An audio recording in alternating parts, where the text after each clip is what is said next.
პროკრედიტ ბანკის ქართულ ბაზარზე ოპერირებიდან 20 წელი გავიდა.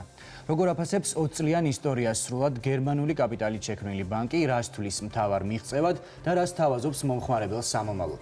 ეს არის დღეს ბიზნეს პარტნიორის მთავარი თემა, ჩემი თანაწამყვანი კომპანია გურიელის გენერალური დირექტორი მიხეილ ჭკუასელია, ჩვენს კითხვებს კი პროკრედიტ ბანკის საქართველოს დირექტორი ქალბატონი ქეთე მახუსკივაძე უპასუხებს. მოგესალმებით და მადლობა ბიზნეს პარტნიორთან. მოგესალმებით, გილოცავთ იუბილეს და ვიდრე ჩვენს გადაცემას და ჩვენ საუბარს დავიწყებდეთ თქვენ ბანკზე, მინდა აქედან ჩვენი გადაცემიდან შევეხმიანო და მივესალმო ჩვენს აბიტურიენტებს, რომელთათვისაც დღეს დაიწყო ძალიან მნიშვნელოვანი პერიოდი მათ ცხოვრებაში, ისინი პირველ დამოუკიდებელ ნაბიჯებს დგამენ და მინდა გითხრათ, რომ ბიზნესი, ისევე როგორც ჩვენი ცხოვრების ყველა მიმართულება ელოდება ახალგაზრდობას, გელოდებათ აბიტურიენტებო თქვენს და რაც უფრო მალე მოხვალთ, მით უფრო მეტად გაგვახარებთ თქვენი ახალი იდეებით და შემართებით. 20 წელი ქართულ ბაზარზე ეს არ არის ბევრი ბანკისათვის, ჩვენ ვიცით უფრო ხანგრძლივი ისტორიის მქონე ბანკები მსოფლიოში, მაგრამ ჩვენი ქვეყანაც ძალიან ახალგაზრდაა. მეორე რესპუბლიკა არის ძალიან ახალგაზრდა და პრაქტიკულად იმ 10 წლეულის ბოლოს, როდესაც ჩვენ დამოუკიდებლობა გამოვაცხადეთ,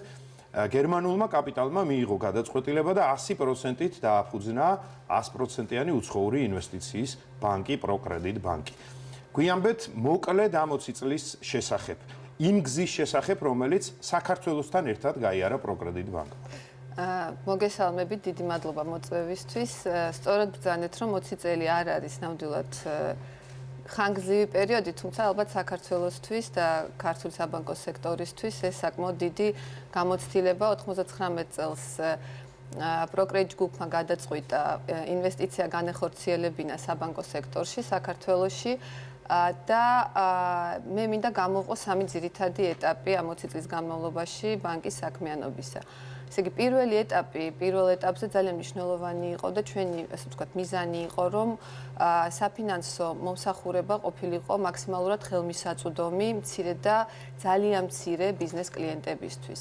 თუმცა შემდეგ გარკვეულ გამოცდილებასთან და ცვლილებებთან ერთად ფოკუსი შეგვეცვალა და უფრო მეტი ყურადღება და კონცენტრაცია მიმართული გახდა მცირე და საშუალო ბიზნეს კლიენტებზე, ანუ უფრო მაღალ სეგმენტზე. ეს პირველი ეტაპი არის ის პერიოდი, როდესაც ჯერ კიდევ ახალი არის პატარა მცირე და წვრილი მეწარმეებისათვის საბანკო სერვისებთან შეხება და ბევრი მათგანისთვის იყო პირველი, ასე ვთქვათ, გამოცდილება თუ როგორ უნდა განეხორციელებინათ ესა თუ ის ოპერაცია. თქვენი კონტრიბუცია იყო ძალიან მნიშვნელოვანი. შეშინებულებიც იყვნენ და არ იცოდნენ და არც ჰქონდათ მოლოდინი, რომ ბანკი შეიძლებოდა მათი პარტნიორი ყოფილიყო და ჩვენ ზუსტად ჩვენ როლს ხედავდით იმ პერიოდში ასეთი ტიპის კლიენტებისთვის, რომ საბანკო მომსახურება მაქსიმალურად მარტივი და ხელმისაწვდომი ყოფილიყო. მაშინ სხვა სახელიც ერქვა ბანკს, მიკროსაფინანსო ერქვა, თუმცა შემდეგ საკმაოდ სწრაფად მოხდა ბრენდინგი და პროკრედიტის სახელით გავხდით ცნობილი. ეხლა მინდა გადავიდე მესამე ეტაპზე. მესამე ეტაპი ეხება იმ, ასე ვთქვათ, საერთო ცვლილებებს, რაც ყოველდღიურ ცხოვრებაშიც გვხდება, ეს არის დიგიტალიზაცია და მინდა ვთქვა, რომ ძალიან მნიშვნელოვანი ეტაპია და ამავდროულად ჩვენი ფიზიკურ პირებზე უფრო მეტი ფოკუსი. და ის ინოვაციები, რასაც ჩვენ ვთავაზობთ ქართულ საბანკო სექტორს და ჩვენს კლიენტებს. და ვფიქრობ, რომ ეს არის ძალიან მნიშვნელოვანი ეტაპი ახლა, იმიტომ რომ დაკავშირებულია უფრო სწრაფი და უსაფრთხო მომსახურების შეთავაზებასთან და ძალიან დინამიურია. ვიდრე კონკრეტულად ვისაუბრებთ ამ შეთავაზებაზე, რასაც უახლოეს მომავალში მომხმარებელს შესთავაზებთ, ამ 20 წლის მანძილზე ბანკის მთავარი გამოწვევა რა იყო? იცით რა, ესე მთავარ გამოწვევას ვერ დავასახელებ, იმიტომ რომ ვფიქრობ, რომ ნებისმიერი ცვლილება, რაზეც ჩვენ ვიღებდით გადაწყვეტილებას და რაზეც ჰოლდინგი იღებდა გადაწყვეტილებას, იქნებოდა ეს თქვათ სეგმენტის შეცვლა თუ რეორგანიზაცია თუ უფრო დიჯიტალ მომსახურებაზე გადასვლა, რა თქმა უნდა, დაკავშირებული იყო სხვადასხვა გამოწვევებთან. და იყო ადეკვატური იმ მოთხოვნების, რომელსაც იმ შემთხვევაში სხვათა შორის ბანკი აყენებდა.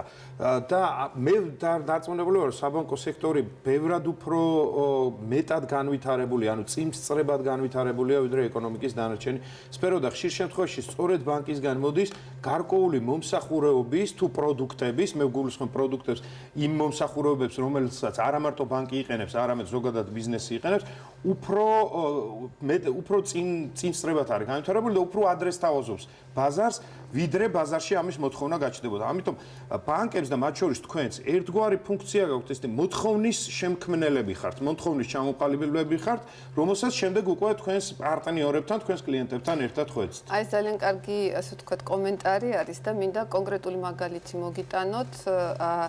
საბანკო სექტორი განვითარებულია და ალბათ ერთ ნაბიჯით წინ არის ვიდრე შეიძლება სხვა ეკონომიკა და ჩვენ ვიყავით მე ვფიქრობ ეგრეთ წოდებული ყინულმჭრელები ჩვენ თავს ასე ვუძახით უნაღდო ანგარიშწორების უფრო პოპულარიზაციაში, იმიტომ რომ ჩვენ მაინც ეკონომიკა ვართ, სადაც ნაღდი ფული საკმაოდ დიდი მასით ტრიალებს და რამდენიმე წლის წინ ჩვენ გადავწყვიტეთ, რომ მაქსიმალურად შეგვემცირებინა ჩვენს კლიენტებთან ურთიერთობაში ნაღდი ფულის მოძრაობა.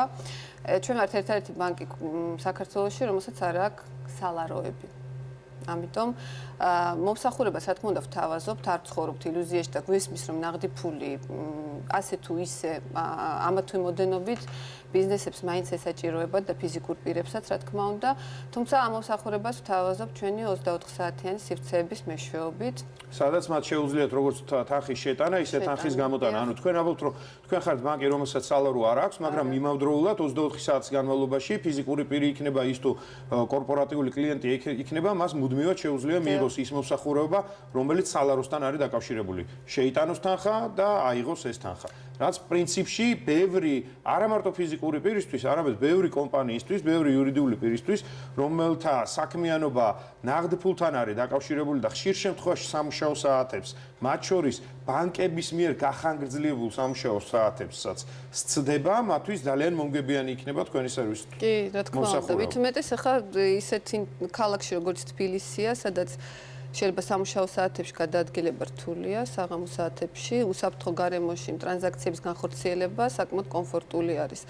მაგრამ იცით რა, ეს არ ნიშნავს ასეთი სივრცის შექმნა იმას, რომ უნაღდო ანგარიშწორება, ან ნაღდი ანგარიშწორება გაქრება. ჩვენ ამავდროულად ვავითარებთ საკმაოდ დიდი ტემპებით ინტერნეტ ბენკინგს და ინტერნეტ ბენკინგით მომსახურების მიღება ზუსტადაც რომ არის უფრო მეტად უნაღდო ანგარიშწორებაზე გადასვლა.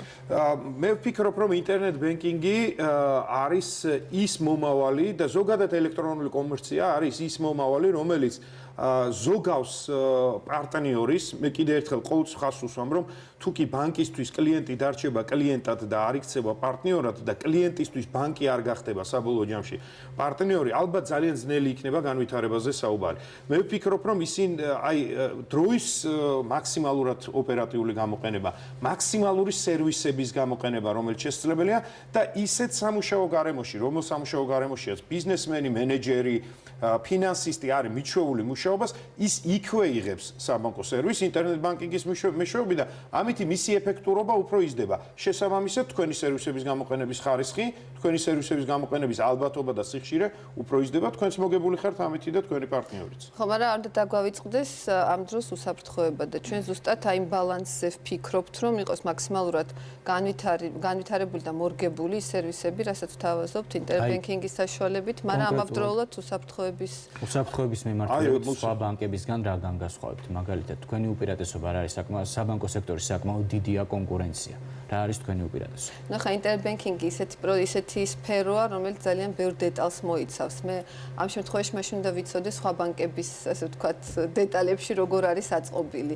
ჩვენ გვაქვს საერთაშორისო პრაქტიკა და საერთაშორისო გამოცდილება, რომელსაც ვიყენებთ ზუსტად აი ამ უსაფრთხოების დიზაინის დროს და ეს ისეთი სფეროა, რომელიც მუდამ ითხოვს ყურადღებას და განვითარებას. ანუ აქ მოდუნების საშუალება მე მგონი არც ერთ მოთამაშეს არ აქვს საბანკო სექტორში და უნდა ფიქრობდე რისი გაუმჯობესება შეგიძლია. ჩვენ სიუჟეტში იყო თუ არ ვწდები და თუ კარგად მახსოვს და თქვენთან საუბარშიაც აღვნიშნეთ, თქვენ ეხლა გაქვთ ინოვაცია, რომელიც გულისხმობს ვიდეო იდენტიფიკაციას, რაც ასევე ზრდის მნიშვნელოვნად უსაფრთხოების თემას და ასევე ძალიან ხელმისაწვდომი და მისაღები არის თქვენი მოხმარება. ცოტა უფრო დეტალურად რო ვესაუბროთ ამ დიახ, ეს არის ინოვაციური პროექტი, ისევე როგორც თქვენ სწორად აღნიშნეთ, Cash-in ATM-ის, რომლითაც პირველები ვიყავით საქართველოში.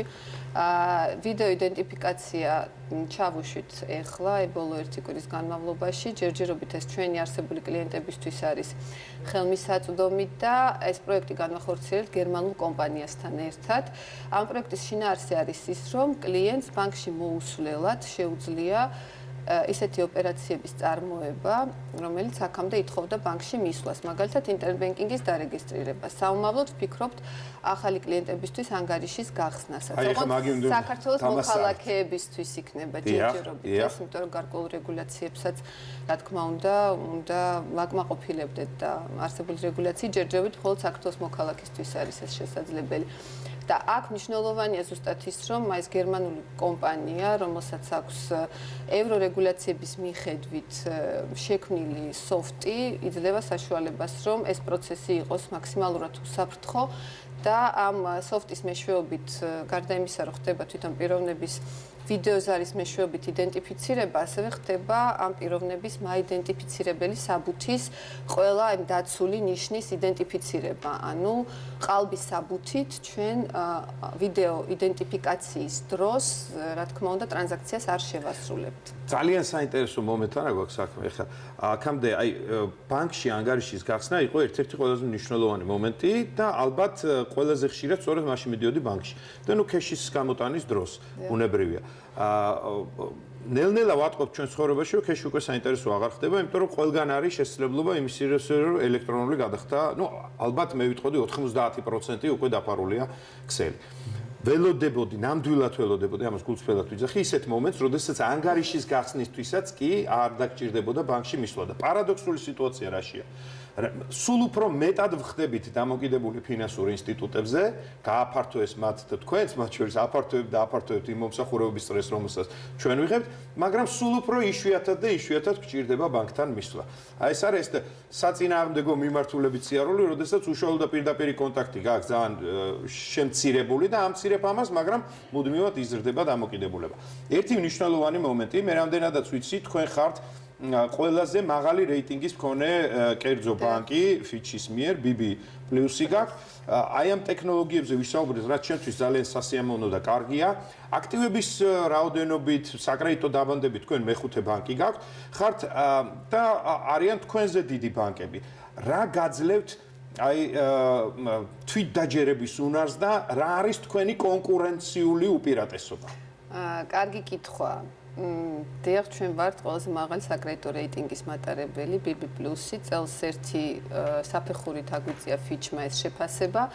ძალიან ამაყები ვართ ამის გამო, რაც შეეხება ჩვენს ასე ვთქვათ თვითდაჯერებულობას, მე ვიტყოდი ალბათ საერთაშორისო გამოცდილება და ჩვენი სტაბილურობა, იმიტომ რომ გადაავლოთ თვალი გასულ წლებს და იმ ფინანსურ შედეგებს, რაც ბანკს ჰქონდა, ჩვენ კრიზისის დროსაც არ ვკარგავდით, ვთქვათ, იმ მიმართულებას ფინანსური მომგებიანობის კუთხით და ფინანსური განვითარების და სტაბილურობის კუთხით, რაც ბანკის სტრატეგიით იყო განსაზღვრული. ანუ გვაქვს გრძელვადიანი მდგრადი განვითარების, ასე ვთქვათ, მოლოდინი. ეს არის ჩვენი სტრატეგიის ნაწილი და ასევე ვიტყოდი, რომ კლიენტებისთვის, ბიზნეს კლიენტებისთვის ვფიქრობ, ვართ ერთ-ერთი ძალიან სანდო ბიზნეს პარტნიორი ამ ქვეყანაში.